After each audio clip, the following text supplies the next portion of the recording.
Welcome to my channel. My name is Kinga, and one of my goals for 2023 is to generate and increase abundance and love in the life of others and for myself by creating short exercises, affirmations, daily whispers, mood shifters, guided meditations, and even magnet oils. Subscribe to my channel so you get to listen to some of my audios for free, and visit my website for more, kingakramer.com. If you've been following me, you know I've been using visualization and meditation to reinvent myself and my whole life after divorce. I basically use these techniques for personal development, to heal from traumas, to let things that don't serve me go, to attract, to manifest desires, and to basically create magic. Now, have you used any of my meditations, by the way? You find some of them on my YouTube and others on my website, kingakramer.com. In this video, I want to tell you about 2 occasions when I did manifest whatever I wanted or visualized, but it came in ways that, well, were not the nicest, smoothest ways, but they were almost instant manifestations. One of my stories is about my golden necklace, the one that you see on me right here. I actually did mention this story in my previous video, because I got a golden necklace, not this one, but I got one from my godparents when I was about 18, and I hated gold all my life, so I've never worn it. But a couple of years ago, my love for silver transitioned to a newfound love for gold, and I put it on and have never taken it off since. Not this, but the other. And I liked it, but it was very thin and simple and not as shiny as I wanted it to be. It was this classic rope chain, and it doesn't shine as much as the ones that have flat surfaces, like the box chain or the snake chain. And later I found out about the Singapore chains, and I fell in love, because this design, this one, has an intense sparkle and excellent fluidity, and it naturally twists, which adds to the sparkling effect. And I wanted a chain that was shiny and sparkling exactly like that. I didn't spend too much time on this though, because I didn't want to invest into a new golden necklace or new golden chain, since I already had one. Okay, it was not the one I wanted, but I still had one, and I wasn't thinking of it as emergency or necessity. Until one day, actually a couple of weeks ago, when I was cutting my hair, I accidentally cut my thin golden necklace, because those hair cutting scissors are very sharp.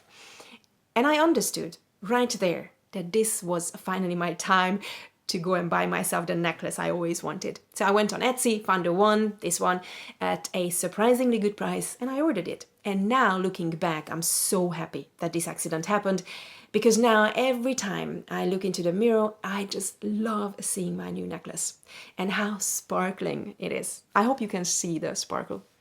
And I actually never liked looking at my previous necklace, because it just always reminded me of how much I wished for a different style.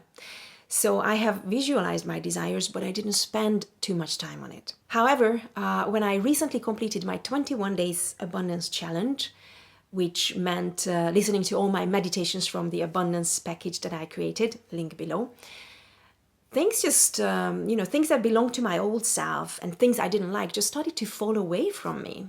And my necklace was one of the casualties. I had an accident so I could get the one I always wanted.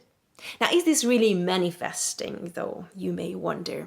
And I would say yeah, because manifesting is not necessarily just creating from thin air, creating material from thin air.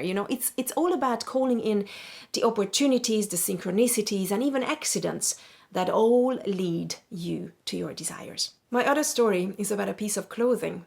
I think it's about a year or 2 years ago when I wanted a new pair of jeans, and I knew that it had to be light blue and ankle length and stretchy and skinny, but I also really wanted it to be slightly ribbed around or just under my knee area, but without taking it too far, so I can still wear it in Swedish winters without the wind blowing through it and freezing my kneecap off. And important part of this story is, prior to this, I have been saying it for years that I would never pay for damaged clothing because I found it silly. But now I actually saw the clear image of what I was looking for in my mind, and I was on the hunt for my ripped jeans. I actually visited a couple of stores. I found some I kind of liked and some I didn't, and I finally found a style that I was happy with. Plus they had some crazy discount on the price, and I was like, okay, I gotta have this pair, even though it had no distress or damage on it. And actually, for some weird reasons, I couldn't find any ripped pair in that style that I was hunting for. But I was like, you know what, doesn't matter, I gotta have this pair, and I just bought it. And about 2 days later, I went for a walk in my new jeans. And it's weird because every time I go for these walks around a lake, I put my leggings on, never my jeans. But anyway, so I went for this walk and I was getting home. I was walking downhill on this asphalt road. And in Sweden, just before the winter starts, we scatter these gravel bits all over the road. So once we get the snow and the ice, we don't slip. But there was no snow and ice yet because it was just a pretty autumn sunny day. And I was walking downhill and all of a sudden I find myself on the road and I fell on my hands and I was sliding down the hill on my palms and knees. And it was so sudden and so unexpected and so violent, to be honest. I have no idea how and what just happened. Now, how did I trip and fall? There was nothing on the road to make me fall and I was just surprised. And my knee was bleeding, my palm was bleeding. And I actually had to remove these small gravel bits from under my skin. And it took me a while to register that I just manifested the jeans I wanted with a hole under my left knee. Very subtle, very moderate, but it was there. Exactly how I wanted. Moral of the story.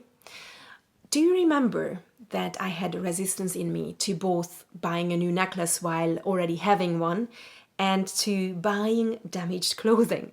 So I think it was the initial resistance in me that influenced the path of manifesting in ways where it was like, okay, you want this and that necklace, but you're not willing to have it as long as you have the old one. So there you go. Now the old one is gone. Here is more space to bring in the new desire.